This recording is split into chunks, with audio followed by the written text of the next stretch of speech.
Hello friends, welcome to south உணவு.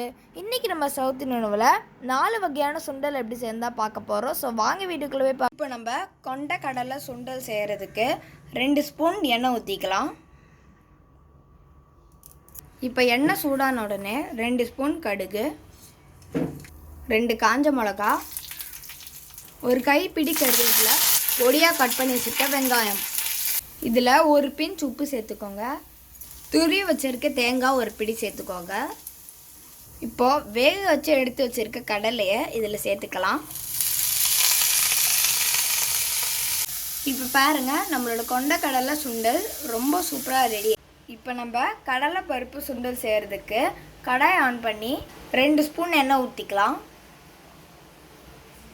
இப்போது எண்ணெய் சூடான உடனே 1 ஸ்பூன் கடுகு போட்டுக்கலாம்.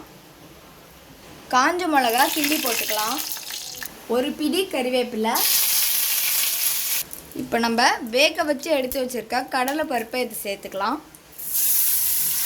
தேவையான அளவு உப்பு. அவ்வளோதாங்க, நம்மளோட கடலை பருப்பு சுண்டல் ரெடி ஆகிடுச்சு. நம்ம ஸ்வீட் சுண்டல் செய்கிறதுக்கு பச்சை பயிரை வேக வச்சு எடுத்து வச்சுருக்கோம். அதில் துருவி வச்ச தேங்காய் ஒரு பிடி சேர்த்துக்கலாம். 1 ஸ்பூன் ஏலக்காய் பொடி. இப்போ நம்ம 2 ஸ்பூன் வெல்லம் இல்லைன்னா நாட்டு சர்க்கரை பொடியாக்கி சேர்த்துக்கலாம். இப்போ இதை நல்லா மிக்ஸ் பண்ணி விட்டுக்கலாம். இப்போ பாருங்கள், நம்மளோட ஸ்வீட் சுண்டல் ஈஸியாக ரெடி ஆகிடுச்சு. இப்போ நம்ம வேர்க்கடலை சுண்டல் செய்கிறதுக்கு எண்ணெய் ஊற்றி கடுகு சேர்த்துக்கலாம்.